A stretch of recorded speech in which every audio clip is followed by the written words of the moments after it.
Suatu kisah di suatu desa dengan suasananya yang masih sejuk dan alami.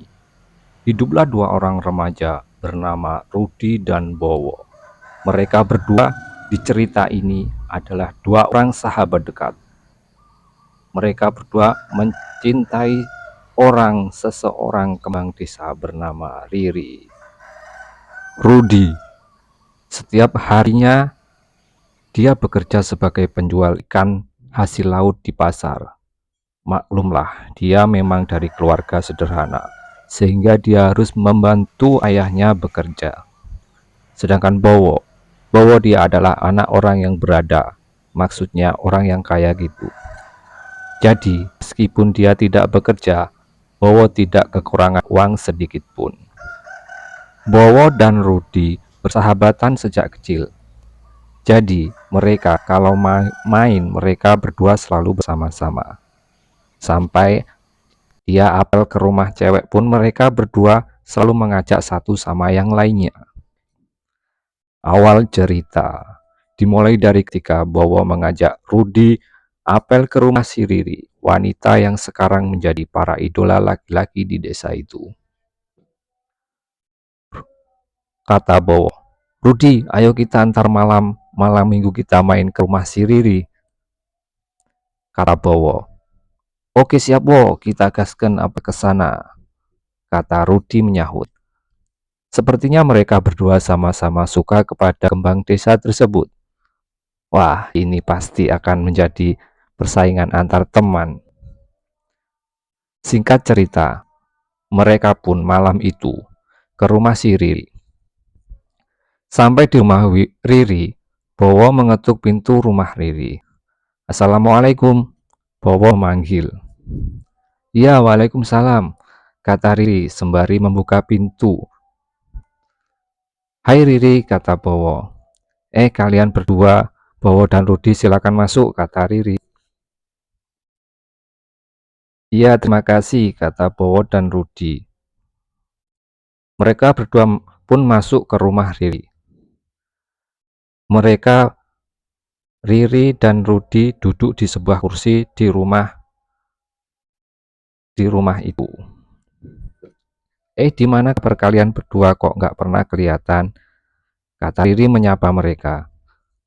"Mana mungkin kamu melihat kami, wong kamu sendiri nggak pernah keluar rumah Riri," kata Rudi nyaut.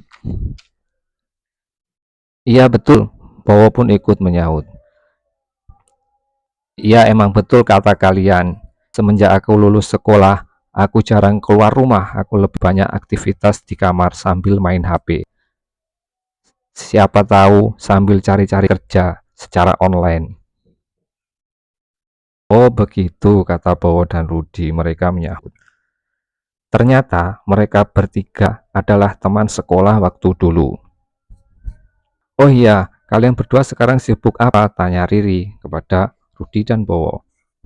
"Kalau aku bekerja membantu ayahku jualan ikan laut di pasar," kata Rudi. "Kalau kamu, Bowo?" kata Riri. "Kalau aku sekarang seorang pengacara alias pengangguran banyak acara." Bowo sambil tertawa. "Bisa aja kamu. Ya, wong bapakmu orang kaya, tanahnya luas, mungkin tidak habis sampai 7 turunan kalau dijual." Riri sambil tersenyum. Bowo pun tersenyum malu. "Iya Ri, betul kata kamu, tapi kalau hanya diam diri, gak bekerja, tubuh ini jadi kaku loh, kurang sehat gitu di tubuh karena tidak pernah keluar keringat." Mereka pun bertiga mengobrol sangat asik, kadang tertawa-tawa bersama. Mulai sejak itu, mereka sering bermain ke rumah Riri, dan mulailah timbul benih-benih cinta di hati mereka bertiga. Singkat cerita, Bowo, Rudi, dan Riri terlibat cinta segitiga. Akan tetapi, Riri sepertinya cintanya lebih condong ke Bowo. Mengetahui Riri lebih suka ke Bowo, Rudi pun mengalah. Rasa sukanya ke Riri dia kubur dalam-dalam.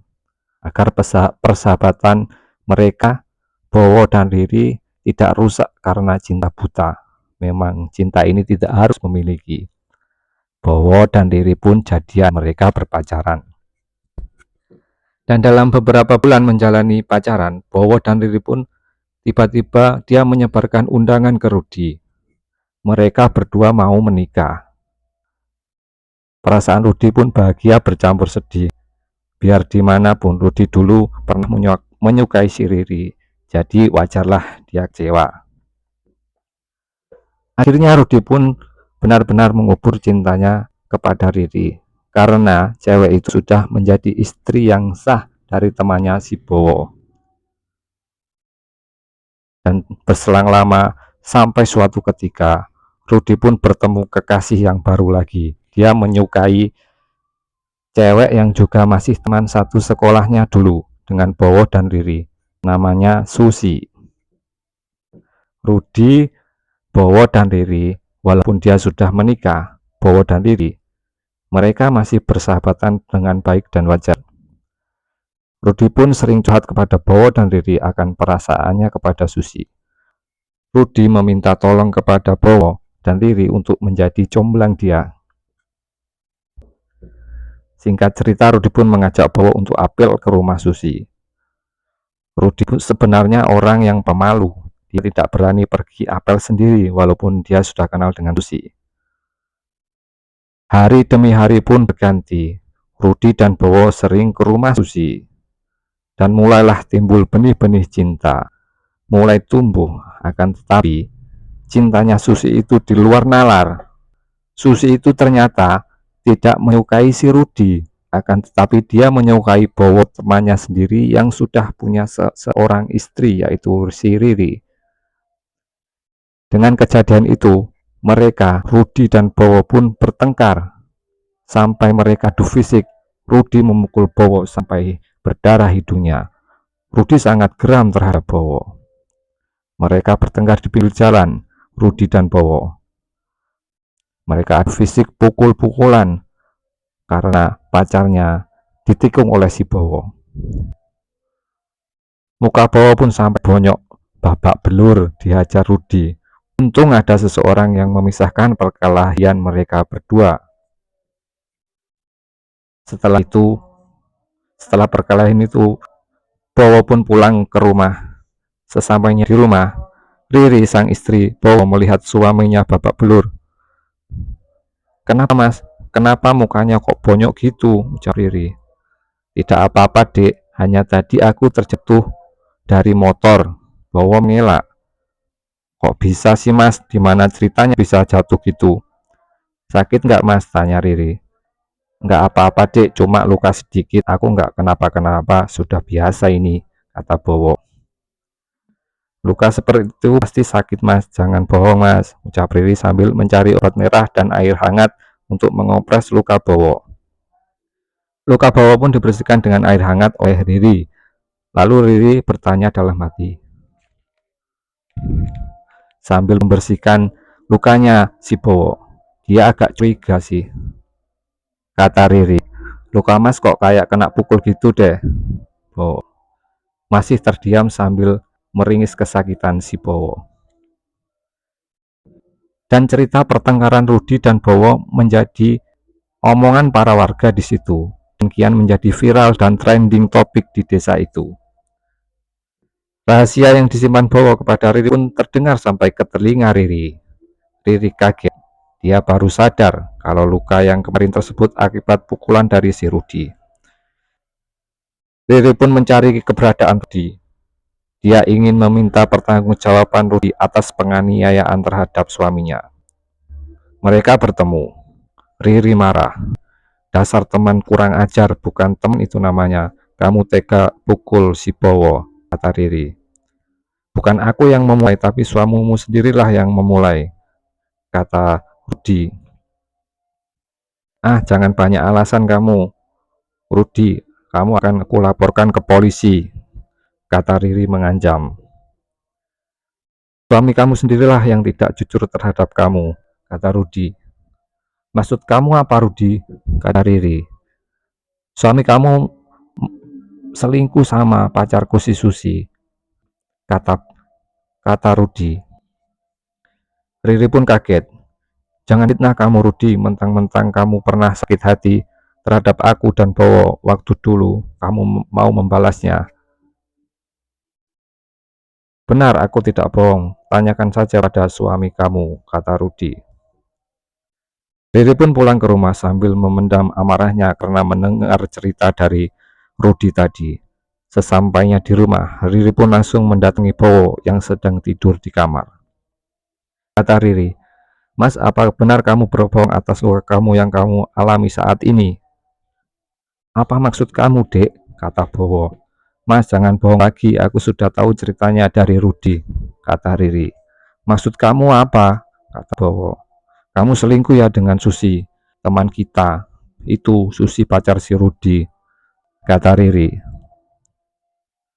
Bowo pun terdiam dan menundukkan kepalanya. Kemudian dia pun berterus terang kepada Riri. Kata Bowo, "Maaf Dek, bukannya aku mau menyakiti perasaanmu, tapi sebetulnya aku ini mau menebus kesalahanku waktu dulu," kata Riri. "Maksud kamu apa, Mas?" "Aku tidak mengerti," kata Riri dengan marah. "Waktu dulu, oke, aku mau berterus terang tentang rahasia yang selama ini aku pendam," kata Bowo. "Jangan bohong kamu, Mas," Riri sambil menangis. "Iya, Dek, aku mau cerita. Sebelum aku jadian sama kamu, aku dulu sudah menjalin hubungan dengan si Susi teman kita itu. Akan tetapi, ibunya Susi tidak setuju dan tidak suka sama saya, sehingga saya tidak pernah menghubungi Susi lagi. Akan tetapi, dulu aku dan dengan Susi dulu ketika berpacaran, aku pernah melakukan hubungan terlarang dengan Susi. Oleh sebab itu, aku saat ini ingin menebus kesalahanku dengan cara aku ingin menikahi Susi saat ini." Bagai disambar petir di siang bolong, Riri kaget mendengar cerita itu. Riri pun terdiam sambil menangis. Dia berlari ke belakang rumah. Dia duduk di taman belakang rumah sambil menangis terseduh-seduh. Bowo pun mengejarnya. Dia mengejar ikut ke belakang. Dia mencoba menenangkan hati istrinya itu. Kata Bowo, "Dek, jangan marah. Aku hanya mencoba untuk berterus terang dan ingin menebus dosa-dosaku yang dulu terhadap Susi." Entah ilmu apa yang digunakan si Bowo. Riri pun tiba-tiba terdiam dan berpikir sejenak. Tiba-tiba hati Riri pun luluh atas rayuan gombal yang diucapkan suaminya si Bowo tersebut. Di cerita ini ada sesuatu rahasia yang tidak diketahui orang-orang tentang si Bowo. Bowo dahulu pernah pergi pada seorang dukun pelet. Bowo meminta pertolongan dukun itu untuk memasang susuk kantil yang sakti. Dia memasang susu itu di mukanya untuk memikat para wanita-wanita cantik. Singkat cerita, setelah diizinkan si Riri istrinya untuk menikah lagi, Bowo pun menikahi Susi sebagai istri keduanya.